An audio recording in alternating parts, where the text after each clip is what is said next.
개장하고 나서 1시간 뒤엔 증시파워 10 시청자 여러분 안녕하십니까. 저는 김호수입니다. 개장하고 나서 1시간 뒤에 여러분들의 가슴을 들썩이게 하는 이슈와 종목들을 자세하게 확인해보는 증시파워 10 시간인데요. 자, 오늘 우리 시장은 충격의 하락으로 좀 시작을 하고 있습니다. 어제도 쉽지 않은 시장이었는데 오늘 새벽에 역시 뉴욕 시장이 크게 하락을 했습니다. 미국 시장이 좀 흔들리는 양상이 보이기 시작하면서 이런 것이 우리 시장에 그대로 전이가 되고 있는 상황인데요. 자, 이러면서 미국에서는 국채금리가 올라가고 기술주들이 조정을 받고 있습니다. 우리 시장도 뭐 비슷한 패턴으로 하락세가 나오고 있는데 낙폭을 좀 줄이는가 싶었는데 다시 한번 좀 매도세가 나오면서 낙폭이 커지고 있습니다. 코스피가 1.5%나 지금 하락세를 나타내고 있고 코스닥은 천선을 다시 돌파하는 듯 싶었는데 조금 전에 다시 천선이 무너지면서 997포인트 선에서 시장이 움직이고 있는 상황입니다. 자, 뭐 그나마 다행이라고 해야 될까요? 조금 전에 중국의 헝다 같은 경우에는 이 자회사가 보유하고 있는 은행 지분을 매각해서 1조 8천억 원 정도의 자금을 좀 유치하겠다, 확보했다라는 이야기가 나오고는 있지만 여전히 미국도 그렇고 중국도 그렇고 우리 시장에 부담을 주는 이슈만 계속 나오고 있는 상황입니다. 자, 그래서 여러분들에게 하나씩 이슈도 체크해드리고 종목도 좀 알려드리려고 하는데요. 자, 일단 가장 먼저 이슈파워 시간에는 최근에 원유 가격 또 천연가스 가격이 계속 올라가고 있습니다. 이것이 정유화학주에게 희망인지 이것에 따라서 어떻게 투자 전략을 세워야 할지 자세하게 알아보도록 하겠고요. 자, 그리고 우리 시장의 가장 중요한 종목이라고 할 수 있는 업종이라고 할 수 있는 반도체와 관련된 흐름도 체크해 보겠습니다. 증시 수다 시간에는 이제 9월이 얼마 남지가 않았습니다. 오늘 내일이면 9월이 끝이 나는데 다음 주 이제 이번 금요일부터 10월 전 주식 시장은 어떻게 대비를 해야 할지 자세하게 전문가의 의견 들어보도록 하겠고요. 자, 그리고 스피드 종목 10에서 마지막으로 여러분들께 필요한 종목들 10가지 빠르게 알려드리도록 할 테니까 끝까지 함께 하시면서 종목까지 얻어가시기 바랍니다. 자, 그러면 증시파워 10 오늘 순서 본격적으로 또 시작을 해봐야 되겠죠. 가장 먼저 여러분들이 꼭 아셔야 하고 가장 궁금해하는 이슈를 확인해보는 이슈파워로 시작하도록 하겠습니다. 자, 오늘 이슈파워는 SC글로벌센터의 김선규 소장과 함께 이야기 나눠보도록 하겠습니다. 소장님 안녕하세요. 안녕하세요. 네, 반갑습니다. 자, 오늘 쉽지 않은 시장이 좀 펼쳐지고 있는데 어떤 이슈들을 우리가 좀 보면서 시장에 대비하고 대응을 해야 될지 두 가지 이슈 가지고 오셨죠. 네. 자, 어떤 이슈들이 있는지 첫 번째 이슈부터 바로 확인해 보겠습니다. 자, 첫 번째 이슈는 계속 고공행진을 펼치고 있는 원유 가격 그리고 천연가스 가격에 따라서 투자에 어떤 포인트를 짚어야 할지 확인해 보도록 하겠습니다. 국제유가가 최근에 3년 내 최고치를 기록하고 있는 상황이고 천연가스도 계속 하늘 높은 줄 모르고 치솟고 있습니다. 자, 이렇게 되면 연말까지 정유화학주에 대한 긍정적인 이야기들이 좀 나오고 있는데 과연 이런 시장 상황, 원자재 가격 상승 속에서 어떤 투자 전략을 세워야 할지 자세하게 확인해 보도록 하겠습니다.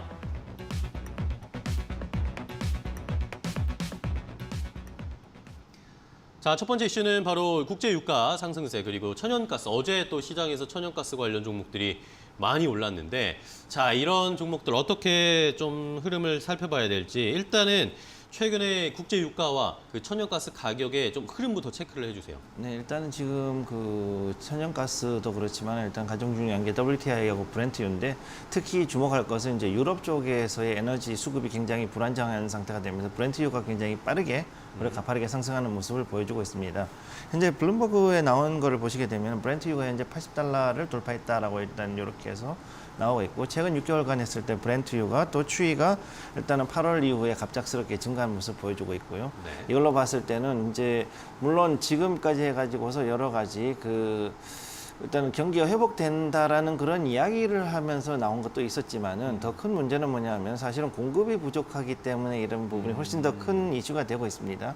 물론 이제 미국뿐만 아니라 이제 유럽 지역 쪽, 즉 서방 세계 같은 경우는 지금 현재 그 코로나에 대한 백신 접종률에 대한 것을 일단 한풀 일단 걱정을 좀 접은 상태인데 네. 단지 이제 델타 변이 바이러스 어떻게 잡느냐가 이제 이슈가 되고 있고 그거에 대해서만 이제 조금 더 신경을 쓰면은 앞으로 이제 경기는 충분히 상승할 수 있을 거라고 보고 있습니다. 그런데 거기에 반비례해 가지고 그러면은 공급이 좀 어느 정도 돼야 되는 이 기존의 석유가 이제는 더 이상 시추를 하지 않는 미국의 정책이라든가 이런 여러 가지가 맞물리는 바람에 가격이 올라가고 있는 모습이고, 또 거기에 맞춰 가지고 또 미국은 이번에 그 허리케인 아이다가 왔죠. 그다음에 또 니콜라스도 오고 해가지고 그 이쪽에 있는 특히 미국의 남부 쪽에 멕시코만 쪽에 있는 정유 시설하고 저장 시설이 타격을 좀 받았습니다. 그렇기 때문에 이로 인해서 앞으로 원유의 공급이 조금 어려울 것으로 보이고 이 타격은 조금 장기화될 것으로 보입니다.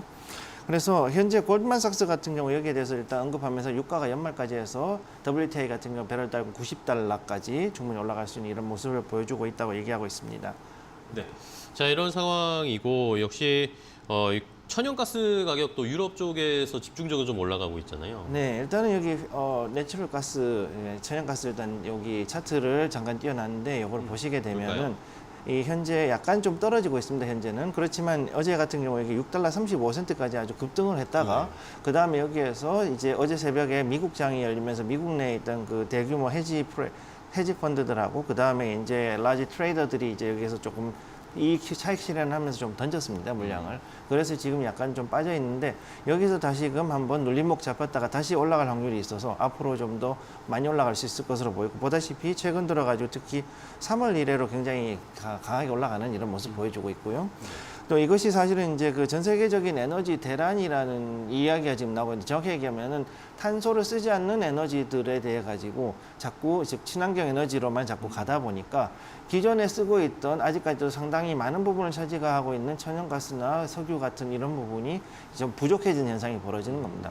그러다 보니까 이제 그 유럽 같은 경우는 현재 노르드 스트림 2 쉽게 해서 러시아에서 노르웨이를 해서 이 북쪽으로 발트해 쪽으로 빠져나온 이 가스 파이프라인에서 가스가 공급되는 이 양이 굉장히 급감하고 있는 모습이고, 그 다음에 또 유럽은 또 거기다가 탄소 중립화한다 그래서 또 친환경 에너지들을 많이 도입을 했기 때문에 이런 말미암아서 앞으로 천연가스 공급이 가격이 500% 이상 지금 급등했고 앞으로 연말이 되면 이게 더 올라갈 수 있을 것으로 지금 보고 있습니다. 네. 자, 이렇게 말씀해 주신 것처럼 이제 친환경 에너지를 뭐 개발해야 된다, 그린 에너지 이야기들이 많이 나오는데 오히려 또 아이러니하게 이렇게 뭐 석유라든지 천연가스의 가격이 오히려 또 반대로 올라가고 있는 상황, 시장의 현재 상황이 이렇다라는 것을 좀 짚어 주셨습니다. 자, 그렇다면 이제 투자의 패턴으로 우리가 좀 이제 넘어가 봐야 되겠죠. 국제유가 상승하고 천연가스 상승하니까 어제 우리 시장에서는 천연가스 관련 종목들이 막 뛰었고, 미국에서도 국제유가가 계속 올라가니까 에너지 섹터는 오늘 시장이 미국 시장이 무너졌는데도 에너지 섹터는 그래도 좀 어느 정도 선방을 했더라고요. 그럼 이런 흐름이 앞으로 계속 나타날 거라고 보십니까? 제가 볼 때 연말까지는 충분히 이런 움직임은 나올 것으로 보고 있는데, 왜냐하면 기존에 있던 그 석유나 아니면 가스를 쓰고 있는 이런 에너지 관련된 부분들이 하루아침에 친환경으로 다 바꿀 수는 없거든요. 그러다 보니까 서서히 감소가 돼야 되는데 거기에 맞춰가지고 가서 공급이라든가 이것이 어느 정도 받쳐줘야 되는데 그거는 생각을 안 하고 갑작스럽게 공급을 잘라버리니까 이거에 따라서 기존에 있던 수요가 이거를 감당을 못하는 거죠. 그러다 보니 결국은 이것 때문에 유가라든가 가스는 계속 올라가고, 특히 천연가스는 석탄 발전을 대체하고서 이제 저공해 발전으로 이제 들어가다 보니까 특히 올해 같이 이상기후가 발생해가지고 그 에너지 그 에어컨을 많이 틀었지 않습니까? 이런 경우면은 특히나 이제 그 가스 수요가 보통 겨울에 많이 올라가는데 여름에도 같이 올라가는 이런 일들이 이제 같이 벌어지는 거죠.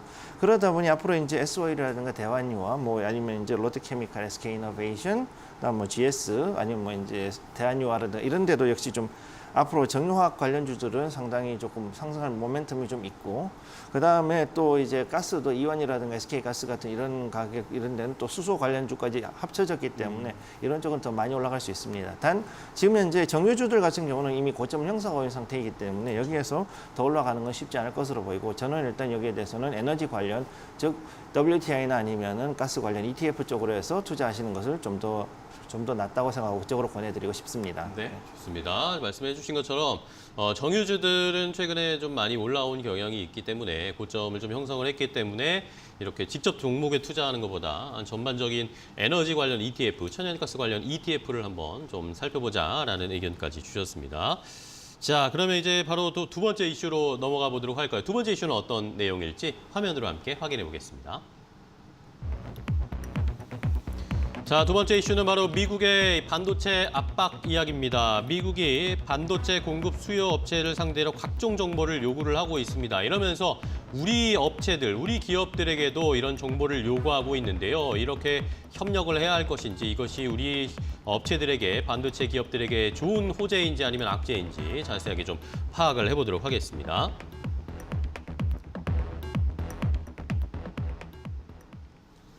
자, 두 번째 이슈는 역시 반도체와 관련된 이야기입니다. 우리 시장의 가장 중요한 섹터고 업종인데, 자, 미국과 상호 협력을 하는 건 좋은데 이런 정보까지 수급 정보까지 다 빼서 다 알려달라 이런 식의 이야기들이 나오니까 우리에게 좀 부담스러운 것도 있습니다. 어쨌든 우리도 우리 내부적으로 실리를 따져야 되는 상황이다 보니까 이게 도대체 어떤 내용인가요? 지금 현재 그 미 상무부에서 24일에 관보를 통해 가지고 일단은 게재한 설문조사가 있는데 여기에 보게 되면 이제 반도체 설계, 제조, 그다음에 공급 유통, 그다음 수요 업체들에 대한 상대로 해가지고 각종 거의 영업 기밀에 해당하는 내용까지 다 내놔라, 재고까지 얼마나 내놔라 이런 것까지 공개를 요구를 하고 있습니다. 사실 이게 어떻게 보면은 좀 너무하다 싶을 정도의 부분은 있는데 사실 미국이 지금 현재 가장 큰 문제가 바로 이 반도체 수급이 굉장히 지금 딸리고 거기다가 지금 공급망, 유통망까지 지금 어느 정도 마비가 되는 상태이다 보니까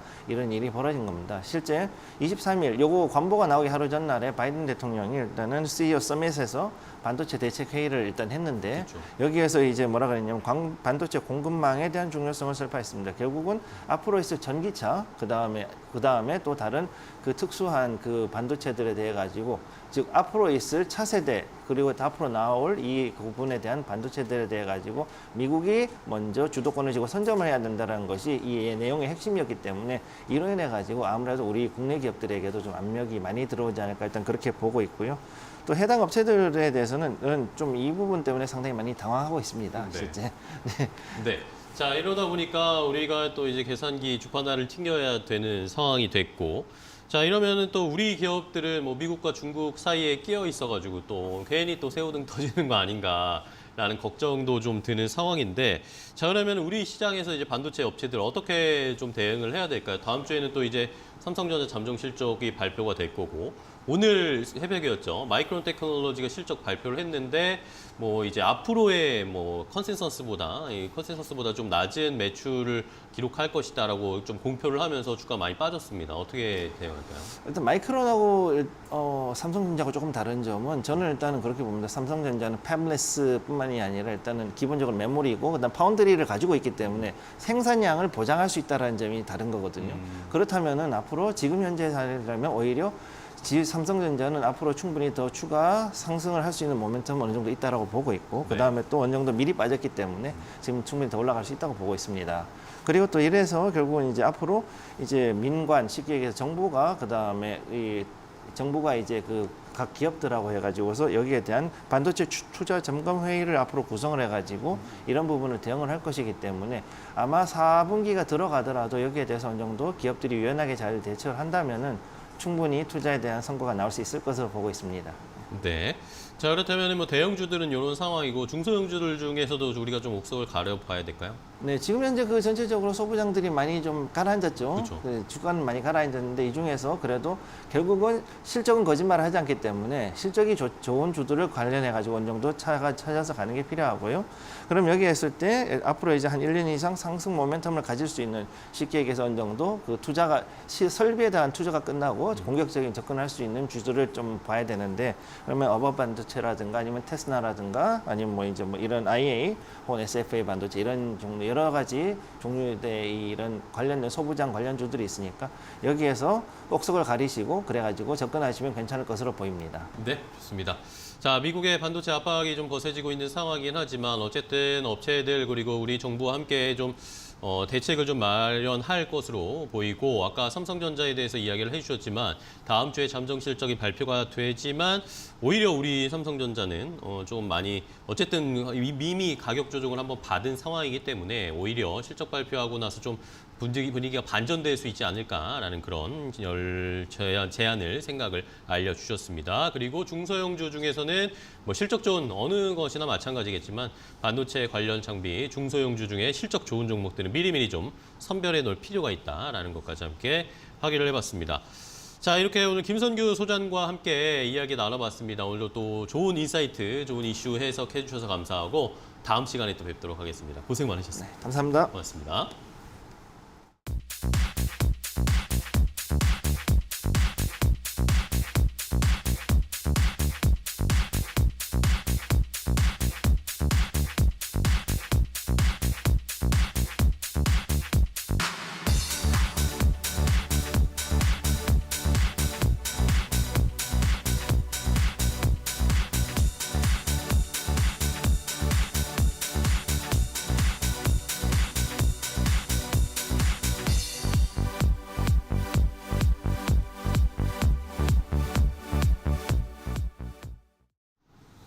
네, 현재 시간 10시 15분을 막 지나가고 있습니다. 오늘 시장이 쉽지 않네요. 어떻게 좀 흘러가고 있는지 확인을 해봐야겠죠? 강미정 캐스터와 함께 시장 상황 좀 체크해 보겠습니다.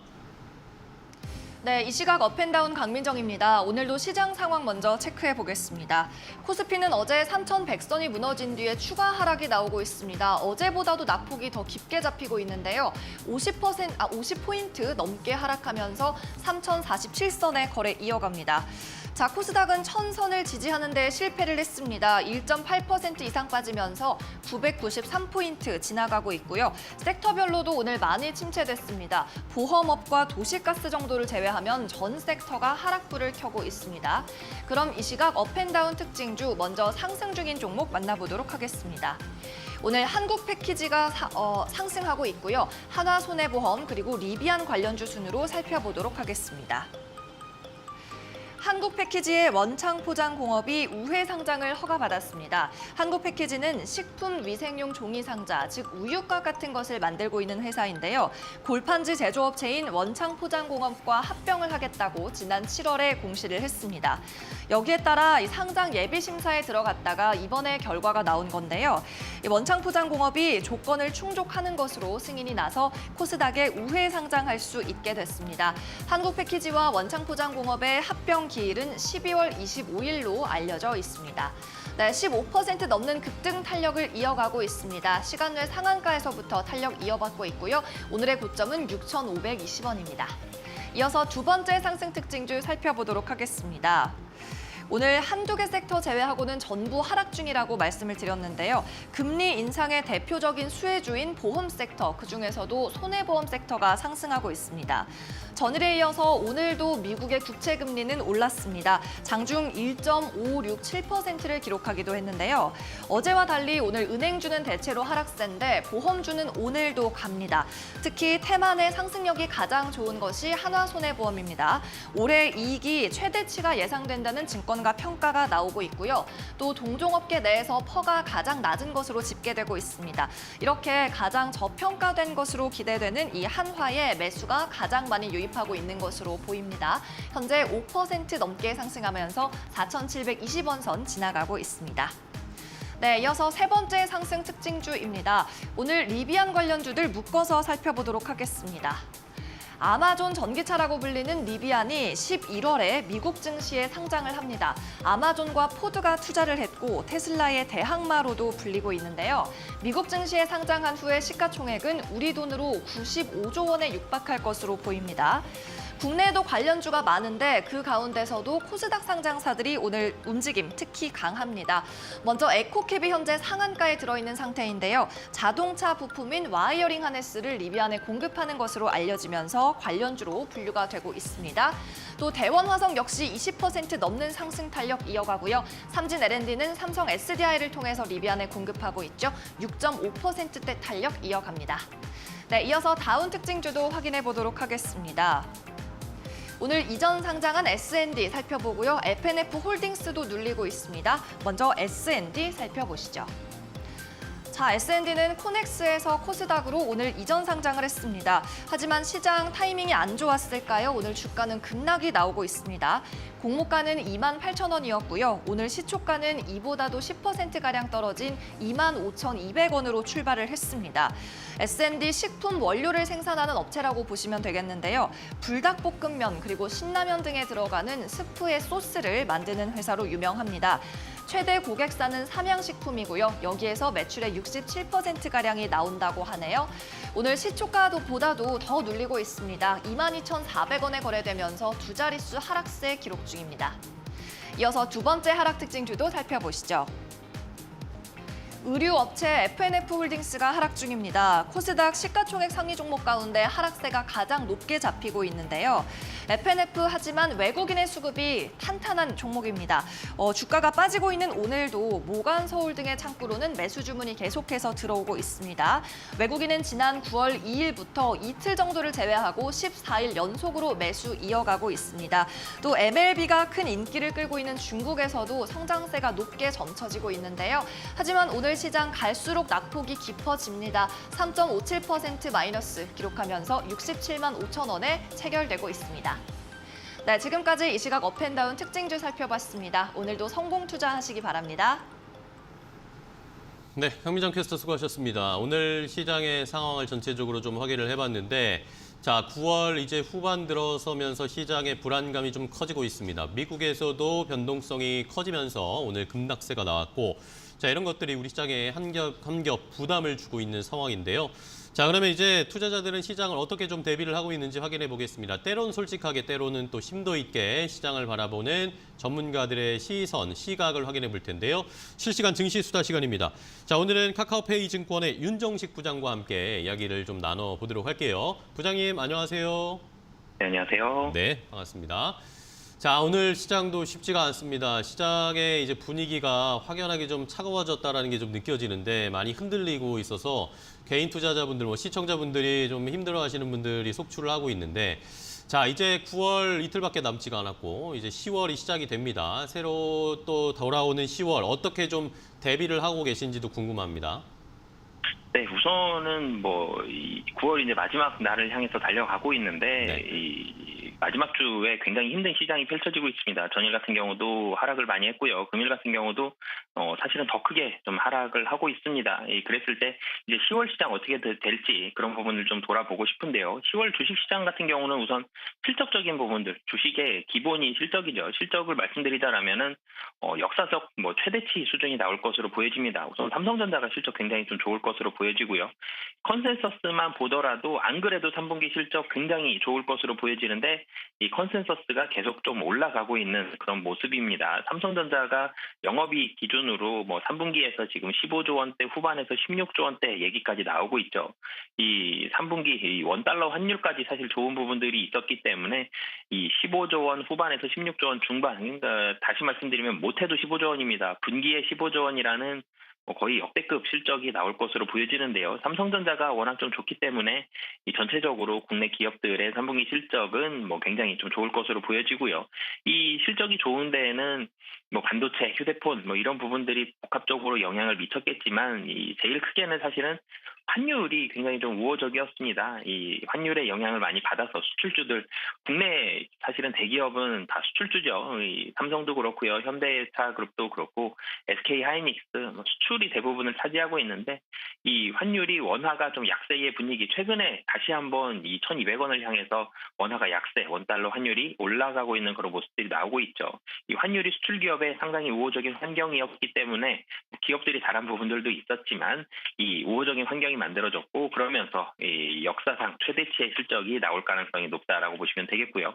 섹터별로 사실은 좀 좋은 섹터를 좀 살펴보면 철강과 반도체, 그리고 디스플레이, IT, 하드웨어 이 네 섹터가 대표적으로 3분기 영업이익 전망치 증감이 상당히 좀 많이 이루어지고 있는 것으로 보여집니다. 철강 같은 경우는 중국에서 증치세 폐지하면서 국내 기업들의 가격 협상력이 좋아졌고요. 반도체 같은 경우는 워낙 좀 우려감들이 사실은 컸었죠. 그런 부분들이 조금씩 희석되면서 좋아지는 모습들. 디스플레이는 지금 TV도 그렇고요, 모바일 휴대폰도 그렇고 다 잘 팔리고 있는 환경이 있었고, IT 하드웨어는 사실은 거의 대체적으로 좀 좋았습니다. 최근 몇 분기 동안은 이런 부분들이 있었는데, 그럼 이 섹터들을 그냥 사면 되느냐라고 봤을 때 사실은 바로 매수하기가 굉장히 머뭇거려지는 그런 시장이죠. 대표적으로 사실 반도체 같은 경우 삼성전자, SK 하이닉스가 실적이 저렇게 좋다라면 그냥 사도 되는 거 아니냐라고 생각할 수도 있겠지만, 그럼 지수로 갔을 때 어떻게 되느냐라고 봤을 땐 지수 상승까지는 조금은 좀 역부족인 그런 상황이다라고 보여집니다. 3분기 실적은 역대급 실적이 나올 것으로 보여지지만 삼성전자만 놓고 보더라도 4분기는 하고 봤을 때는 좀 물음표가 많은 그런 상황이고요. 삼성전자가 3분기 실적이 좋다는 건 대부분 알고 있는데 이 4분기와 그리고 내년 1분기에 됐을 때 그때의 삼성전자 특히 반도체의 가격을 예상하기가 지금 쉽지는 않은 상황입니다. 그렇기 때문에 삼성전자의 실적 컨센서스 레인지가 50조 원대 중반부터 70조 원까지 굉장히 넓게 포진되어 있는 이유가 바로 그 때문인데요.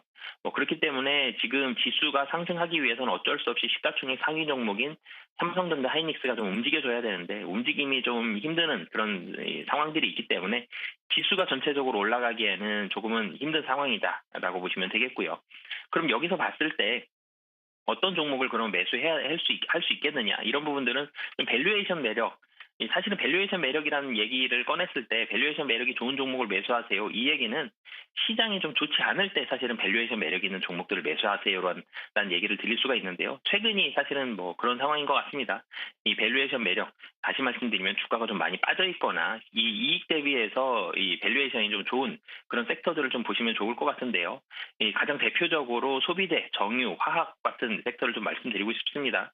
이 소비재 같은 경우들은 다시 한번 떨어졌죠. 이 위드 코로나 얘기가 연초에 나오면서 이제 백신 맞으면 소비 굉장히 좋아진다라면서 잘 오르다가 6월, 7월 정도에 다시 하락을 시작을 했습니다. 그러면서 다시 한번 최근에 조금씩 올라가는 그런 모습들이 있는데요. 빠졌었던 자리에서 다시 올라간다. 그리고 이 실적은 그래도 잘 나온다. 이 작년 대비해서 특히 이 YOY 기준으로 실적들이 굉장히 좀 많이 증가하기 때문에 밸류에이션 매력이 좀 보여지는 종목들이 있고요.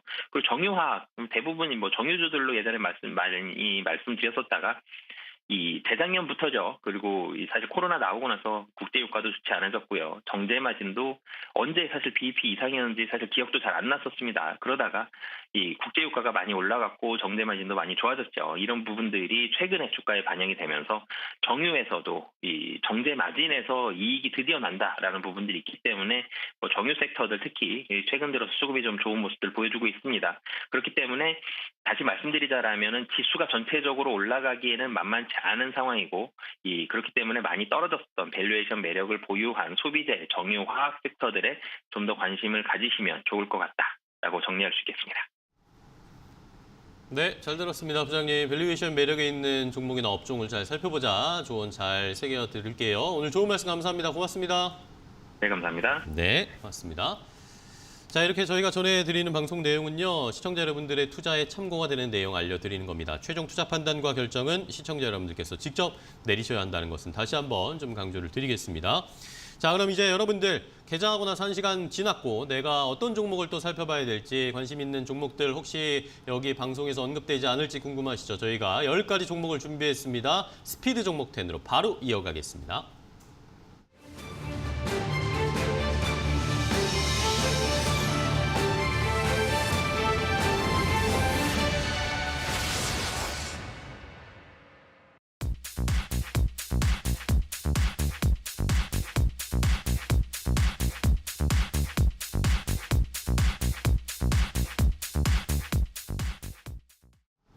지금까지 이런 종목 소개는 없었다. 스피드 종목 10 시간입니다. 자, 여러분들 저희가 10가지 종목을 여러분들에게 빠르게 릴레이로 두 분의 전문가와 함께 알려드리도록 하겠습니다. 개장하고 나서 1시간 정도 지났고 내 계좌도 확인을 했고 오늘 시장이 좋지가 않죠. 이런 상황에서 마이너스 있는 종목들 들여다보실 게 아니라 이제 앞으로 또 좋을 종목, 앞으로 올라갈 수 있는 종목들을 저희가 소개를 해드릴 테니까 잘 들어보시고 좋은 종목들 한번 잘 선별해 주시기 바랍니다. 자, 오늘 두 분과 함께 스피드 종목 10 종목 소개해드리도록 하겠습니다.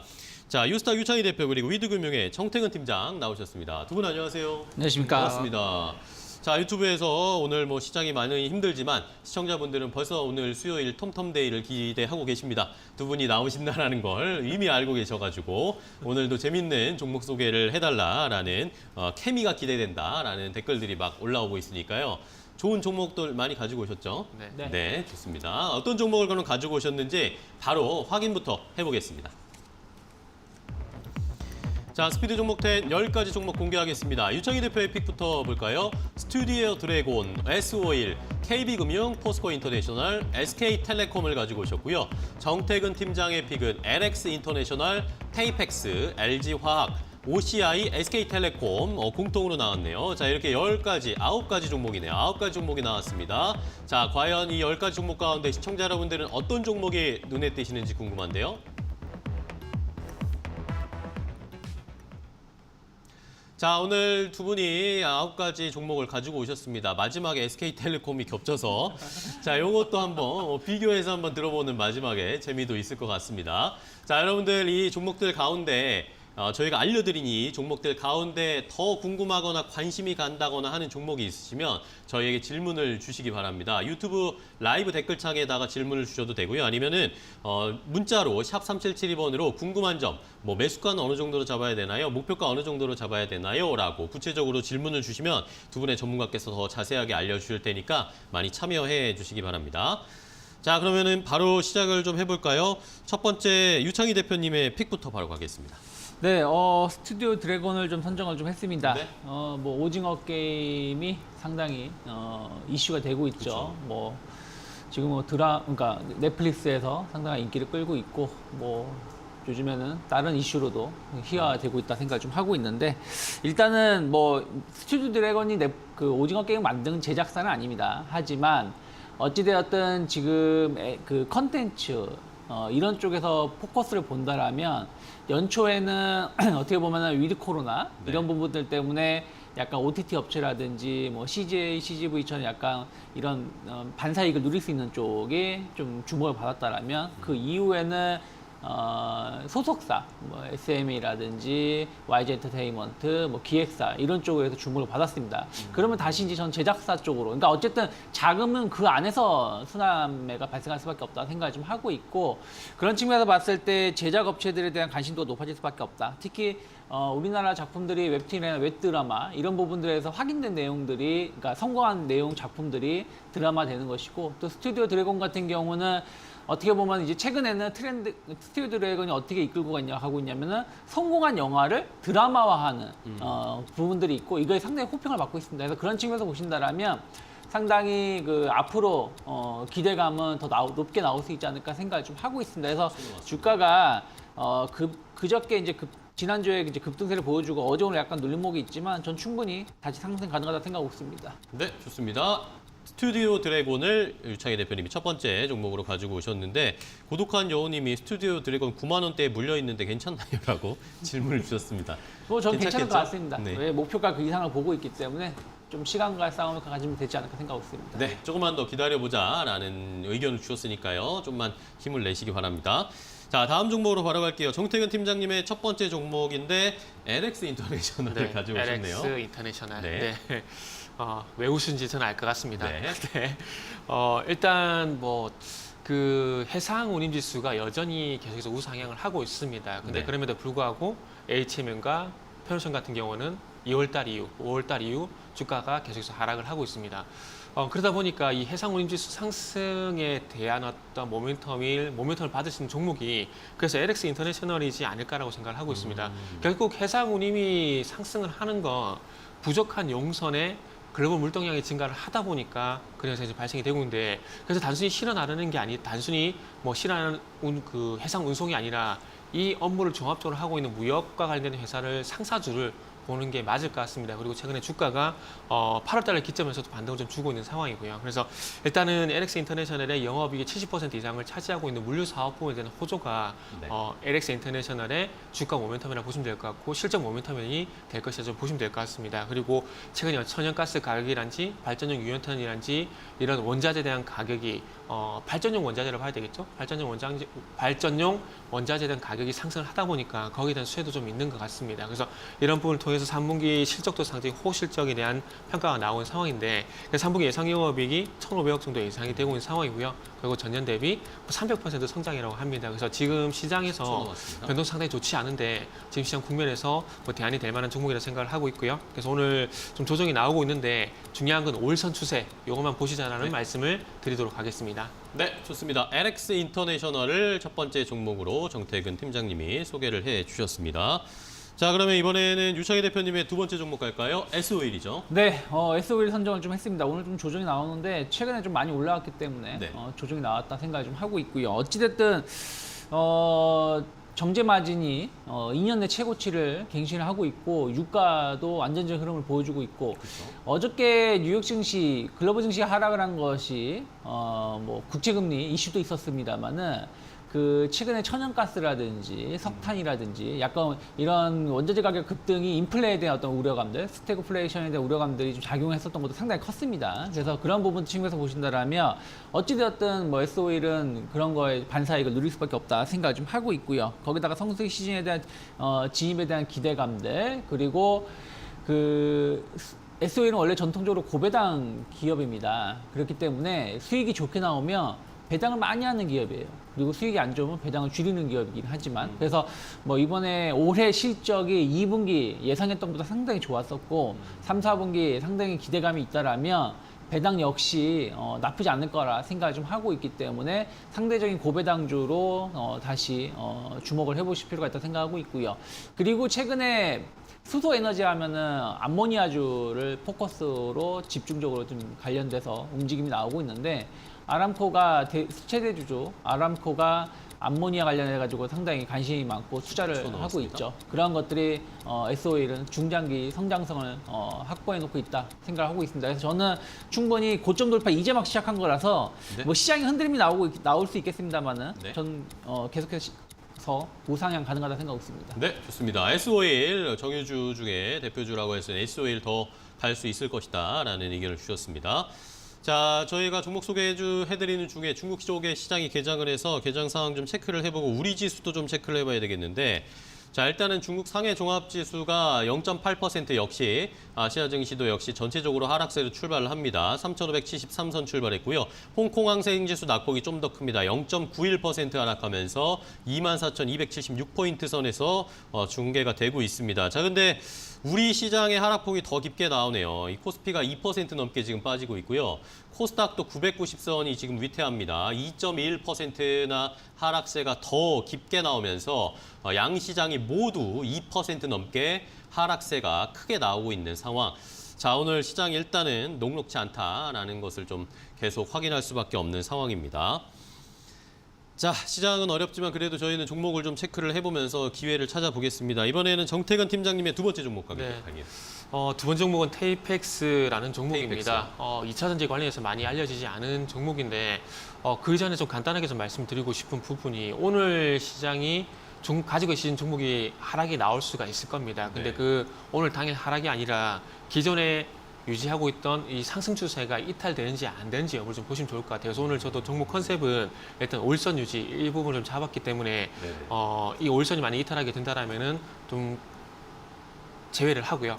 그리고 올선 유지되는 종목들 같은 경우는 매수 접근이 가능하다는 말씀을 좀 드리도록 하겠습니다. 그래서 테이펙스 같은 경우에 일단은 그 2차 전지용 테이프를 만들고 있는 회사라고 좀 보시면 될 것 같습니다. 그래서 국내 3사는 다 현재 공급을 하고 있는 상황이고 지금 LG화학을 통해서 현재 테슬라도 공급을 하고 있고 BMW까지도 현재 납품처로 확대를 하고 있는 상황입니다. 그래서 조금 많이 안 알려진 종목이고 지금 2차 전지 소재에만 너무 좀 집중이 되다 보니까 이런 테이펙스 같은 종목들이 많이 부각이 안 되는 것 같아요. 그러나 지금 이제 테이펙스 차트를 한번 보시면 아시겠지만은 꾸준히 현재 우상향을 하고 있는 상황입니다. 그리고 오늘 2.9%가량 조정이 나오고 있는 상황이긴 하지만 그럼에도 불구하고 어쨌든 올선을 지켜주려는 흐름이 나오고 있는 상황이기 때문에 이 상승 추세, 그러니까 제가 서두에 말씀드렸듯이 상승 추세가 유지가 되는 종목들 같은 경우는 계속해서 일단 홀딩이라든지 매수 접근이 가능하다는 부분들을 다시 한번 저는 말씀을 드리면서 일단 마무리 좀 하도록 하겠습니다. 네, 좋습니다. 자, 테이펙스까지 함께 확인을 해주셨습니다. 오늘 시장에서 중요한 것은 이 상승 추세선을 이탈하는지 안 하는지 내가 가지고 있는 종목이요. 그런 거 조언도 해주셨으니까 이것도 잘 참고를 해주면 좋겠네요. 자, 다음은 유창희 대표님의 세 번째 종목이죠. 네, 저는 KB금융을 선정을 좀 KB금융. 했습니다. 금리가 오르고 있죠. 네. 특히 미국 국채 금리가 한 일주일도 아닙니다. 엄밀히 따지면 지난주 수요일 정도서부터 상승세를 보여줬고 그때 그 상승하기 전에 1.2% 수준이었는데 어저께 1.5% 중반까지 올라왔다는 네. 얘기죠. 지금 금리 인상이 단번에 좀 확 올라가다 보니까 좀 시장에서는 부담감을 좀 갖고 있다 생각하고 있는데 이게 연초 금리 인상하고 다릅니다. 그러니까 그때는 어떤 우려감들, 지금은 그러니까 확인을 하면서 올라가는 것이죠. 테이퍼링 그리고 금리 인상 미국 그리고 우리나라도 추가 연말 금리 인상에 대한 어떤 기대감 이런 것들이 좀 반영되면서 올라가는 것이라서 금리가 쉽게 꺾이지 않을 것이다. 그러면 은행주들 봐야 된다 생각하고 있습니다. 특히 은행주들은 뭐 3분기, 4분기 실적 충분히 좋겠죠. 2분기, 1분기도 좋았겠으니까 항상 좋게 나옴에도 불구하고 저평가를 받았기 때문에 은행주들에 대한 어떤 관심도 높아질 수밖에 없고 아까 제가 SOL 배당 말씀드렸습니다만은 은행주들은 전통 고배당주입니다. 그런 측면에서도 상당히 기대를 해볼 만하다 생각을 좀 하고 있어요. 그리고 그 KB금융을 좀 선정한 것은 이제 금리만 본다면 어떻게 보면 약간 은행업에 집중된 뭐 기업은행이라든지 지방은행이 더 좋은 모습을 보여줄 수 있지만 KB금융은 어쨌든 업계 1위이기도 하고 또 비영업은행 부분의 흐름들도 나쁘지 않기 때문에 저는 충분히 직전 고점 돌파 가능하다 생각하고 있습니다. 네, 좋습니다. 자, 금리 인상은 이제 기정사실화되고 있습니다. 점점 미국의 10년물 국채금리도 올라가는 상황 보면 KB금융, 우리나라 금융주 대표주를 잡자라는 의견 주셨고요. 자, 정태근 팀장님 다음 종목은요? 네. 다음 종목은 LG화학입니다. LG화학. 네, LG화학은 연쇄적으로 현재 악재가 나오고 있는 종목입니다. 그렇기 그렇죠. 때문에 악재가 해소가 되는지 여부가 상당히 좀 중요한데 가장 최근에 있었던 악재가 잘 아시다시피 8월 23일 날 볼트 리콜 리콜 소식이 좀 있었죠. 그래서 이런 부분이 조금 해소가 될 만한 소식이 나왔습니다. 그래서 GM에서 전기차 볼트용 리콜 배터리 공급을 수락을 한 상황이고요. 그리고 GM 측에서 어쨌든 지속적인 협력 발표를 한 상황이기 때문에 관계는 여전히 유지가 되고 있다는 부분들이 어찌 보면은 최근에 리콜 사태에 대한 어떤 악재 해소 이런 측면에서 좀 볼 수가 있을 것 같습니다. 그러다 보니까 날짜를 좀 보시면 아시겠지만 9월 23일부터 이제 반등을 좀 시도를 하게 되면서 주가가 회복이 되고 있는데 아쉽게도 오늘 시장이 하락을 하게 되면서 그러니까요. 오늘 이 종목은 이제 5일선 이탈을 하고 있는 상황입니다. 그렇다면 이제부터 중요한 건 오늘 이제 조정을 위한 매수가 아니라 이건 2, 3일 정도 더 지켜봐야 되는데 이제 중요한 건 이제 21선이 옆으로 누울 겁니다. 이 빨간색 선이 21선이라고 보시면 될 것 같은데 이제 옆으로 누울 거거든요. 그래서 이제 횡보를 할 예정인데 횡보를 할 가능성이 상당히 높은데 그렇게 본다면 이제 LG화학 같은 경우는 21선 그리고 가격적인 측면에서 봤을 때는 75만 원 전후였던 가격을 이제 지켜준지가 상당히 좀 중요하겠죠. 그러면서 다시 반등 시도가 나왔을 때 그때 좀 추적 매수가 좀 필요하지 않을까라는 말씀을 좀 드려야 될 것 같습니다. 그래서 일단 LG화학 같은 경우에는 서두에 말씀드렸듯이 일단 추세가 이제는 추세가 완전하게 이탈은 된 거 아니라 일시적인 이탈이 나왔기 때문에 조금 매수 타이밍을 조금 늦춰서 봐야 되는 종목이다라고 말씀드리면서 정리하도록 하겠습니다. 네, 좋습니다. LG화학까지 정태근 팀장님의 설명 드렸고요. 이번에는 유창희 대표님의 네 번째 종목 바로 갈게요. 네, 포스코 인터내셔널을 선정했습니다. 네. 뭐 아까 앞에서 뭐 LX 인터내셔널 말씀하셨지만 비슷한 논리입니다. 그러니까 무슨 얘기냐면 지금 아까 제가 SOL도 말씀드렸지만 인플레 시대예요. 다시 이제 돌고 돌아. 그러니까 한 6개월 돌고 돌아서 다시 또 인플레 얘기가 나오고 있는 거 아니겠습니까? 그러면 상사주들이 뭐 좋은 실적을 보여줄 수밖에 없겠죠. 이런 원자재라든지 이런 트레이딩을 하는 업체이기 때문에. 그래서 그런 부분들 주목해 보시고 특히 이제 천연가스 상승이 예사롭지가 않지 않습니까? 네. 계속해서 급등세를 보여주고 있고 포스코는 그 미얀마 천연가스 관련해서의 어떤 트레이딩을 계속 좋은 실적을 좀 기대해 볼 수 있다. 뭐 미얀마 그 사태가 좀 오래 가고 있습니다만은 뭐 그런 거랑 기업의 실적은 저는 큰 영향이 없을 거다 생각을 좀 하고 있고요. 그리고 이제 그 현재 사업은 그렇고 앞으로 신성장 산업, 전기 구동 모터, 전기차 구동 모터 코어 관련해 가지고 계속해서 매출이 증가하고 있습니다. 특히 포스코가 이 전기차 관련해서 배터리 그리고 이런 관련된 부품 매출 이런 부분들을 약간 일어나는 부분들이 좀 있고 이런 것을 포스코 인터내셔널이 반사이익을 좀 구사할 수 있다는 걸 본다라면 어찌됐든 이제 그 천연가스라든지 원자재 시황이 최근에 주가를 끌어올리는 부분들이 좀 있어서 저는 직전 고점대 28,000원대까지 충분히 상승 가능하다. 그리고 5일선 아직 살아 있습니다. 네, 좋습니다. 자, 포스코 인터내셔널을 가지고 오신 유창희 대표님, 그 정고점 한번 도전해보자라는 의견 주셨고요. 자, 다음은 정태근 팀장님의 네 번째 종목 소개해 주시죠. 네, 네 번째 종목은 OCI입니다. OCI 요. 네. OCI 같은 경우는 뭐 다들 잘 아시다시피 폴리시리콘 가격을 봐야 되고요. 그리고 최근에 와서는 현대차라든지 그리고 미국의 어떤 그 태양광 설비 확대 이런 부분들이고 그리고 ESS 전력 제작 장치 이런 그 사업들 좀 보시면 좋을 것 같습니다. 일단은 어쨌든 미국이라든지 유럽 쪽에서 계속해서 지금 신재생 에너지를 확대를 하고 있는 상황이고요. 그러면서 태양광 설비가 증가를 하게 되면서 이 메탈 실리콘의 가격이 좀 현재 상승을 하고 있습니다. 중요한 건 선물 가격이 아니라 실거래가가 현재 상승을 하고 있다는 점이 호재라 좀 볼 수가 있을 것 같고요. 그러다 보니까 최근에 그 메탈 실리콘 가격 상승으로 인해서 OCI도 이제 주가가 전반적으로 회복이 돼 나가고 있는 상황이 있습니다. 그리고 또 공급적인 어떤 측면에서 봤을 때 지금 중국에서 감산을 하게 되면서 지금 어쨌든 신재생 에너지의 수요가 증가를 하고 있고 중국에서 어떤 생산을 또 축소를 시키다 보니까 이게 또 병목현상이 좀 생기는 것 같아요. 그래서 이런 부분들 때문에 이 실리콘 가격 상승 수를 이제 보고 있는 상황이고요. 그리고 포스코 케미칼과 현재 합작사를 통해서 음극재 핵심 소재, 실리콘 음극재 핵심 소재 이제 국산을 이제 진행을 하고 있는 상황인데 잘 아시다시피 양극재 하위 버전인 뭐 전구체라든지 니켈, 망간 뭐 이런 것들은 지금 현재 전량 수입에 의존을 하고 있는 상황이기 때문에 이런 부분이 국산을 진행하고 있다는 부분들은 상당히 경쟁력을 갖춰가 나는 부분이라 좀 볼 수가 있을 것 같습니다. 그리고 현대차를 통해서 태양광 발전소에 전력 변환 장치를 공급하고 있다는 부분들도 호재라 볼 수 있을 것 같고요. 그리고 이제 추세도 5일선 유지가 되고 있다는 부분들. 그리고 아까 제가 16초 세이브했지 않습니까? 네. 그래서 5초만 더 쓰겠습니다. 쓰시는 것 같아요. 네. 그래서 지금 추세도 5일선 현재 유지가 되고 있고 하락 출발하고 난 다음에 전일 종가를 또 회복시키고 있기 때문에 추세 시세도 상당히 좀 강하다라고 말씀드릴 수 있을 것 같습니다. 네, 좋습니다. 자, OCI까지 함께 확인을 해봤습니다. 오늘도 OCI는 시장이 이런데 올라가고 있는 상황입니다. 자, 그러면 이제 마지막 종목인데 두 분이 또 오늘 또 신기하게 SK텔레콤을 공통적으로 약속하셨나요? 뭐 합을 맞춰 오신 거예요? 아니요.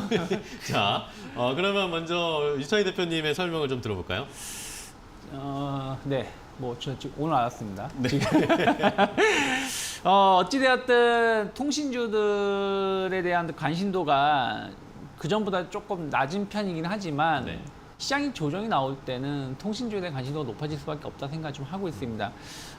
시장 조정이 오늘로 끝날지 아니면 3,000포인트를 이탈을 할지 여부는 모르겠습니다만 어쨌든 지난 8월부터 기조가 이어온 게 약세 흐름 아니겠습니까? 그랬을 때는 약간 안정적인 경기 방어주에 대한 관심도가 높을 수밖에 없고 SK텔레콤 같은 경우는 MSCI 편입에서 편출됐죠. 네. 그것이 오히려 호재로 작용하고 있습니다. 그 이후에 그러니까 그 편출된 이후부터 주가 흐름을 온다면 급등은 아니지만 완만한 상승을 유지하고 있다. 오히려 불확실성을 해소시키면서 수급적으로 좀 안정세를 좀 더 띄는 부분들이 좀 있고 그리고 그 데이터 수요는 계속해서 증가하고 있습니다. 저 같은 경우도 예전보다 훨씬 더 많은 데이터 수요를 데이터를 사용하고 있고 이러한 트렌드는 계속 커질 수밖에 없다. 그럼 통신사들은 이런 부분들이 성장성 모멘텀으로 갈 수밖에 없다 생각하고 있고 그 OTT 서비스라든지 다양한 구독 서비스 저도 SK텔레콤을 사용하고 있는데 여러 가지 서비스를 지금 월간 사용하고 있습니다. 솔직히 어떤 건 아예 쓰지도 않는 것도 있긴 합니다만은 어쨌든 그런 측면에서 봤을 때 SK텔레콤 나쁘지 않다. 나머지 넘기겠습니다. 네, 좋습니다. 자, 나머지 설명을 받아서 정태근 팀장님이 해주시면 좋겠는데 네. 하나 유튜브에서 김은숙 님이 SK텔레콤 올라가면 팔아야 되나요? 아니면 분할할 때까지 이걸 들고 가야 되나요? 라는 질문도 있어요. 이런 것도 한번 포함해서 설명해 주시면 좀 좋을 것 같아요.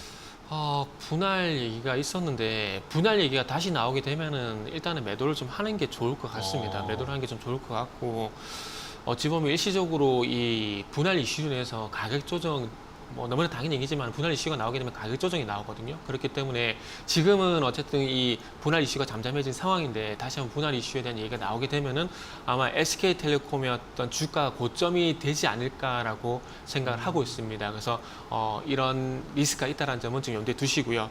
그리고 지금 제가 SK텔레콤 주목을 하고 있는 부분은 어쨌든 아마존과 사업을 같이 시작을 했다는 부분, 해외 직구 사업을 진행하고 있다는 부분들.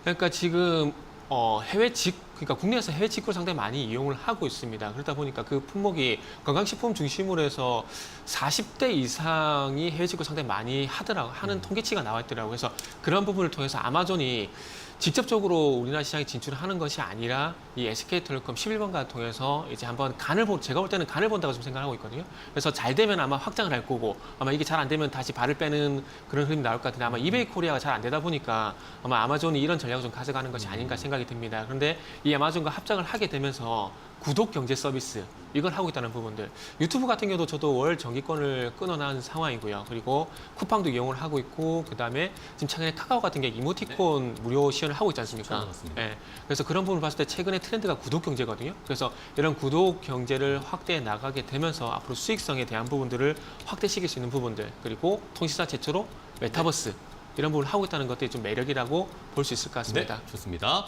자, 이렇게 SK텔레콤 두 분이 공통적으로 좀 좋은 의견을 주셨습니다. 그럼 마지막으로 원픽을 골라야 되겠죠? 두 분이 하나씩 탑픽 어떤 종목을 가지고 오셨을지 공개를 해주실까요, 유창희 대표님? 저는 금리 수혜 KB금융 선정했습니다. KB금융 선정해 주셨고요. 정태근 팀장님은? 저는 LX 인터내셔널. LX 인터내셔널.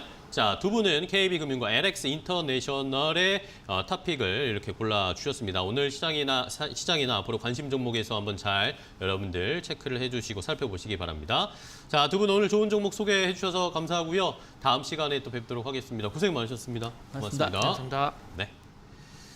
자, 저희가 준비한 소식과 정보는 여기까지입니다. 저희는 또 내일 여러분들 갈증 해소해 드릴 수 있는 종목 10가지 가지고 찾아뵙도록 하겠습니다. 개장하고 나서 1시간 뒤에 뭐다? 증시파워 10 끝까지 시청해 주신 여러분 고맙습니다.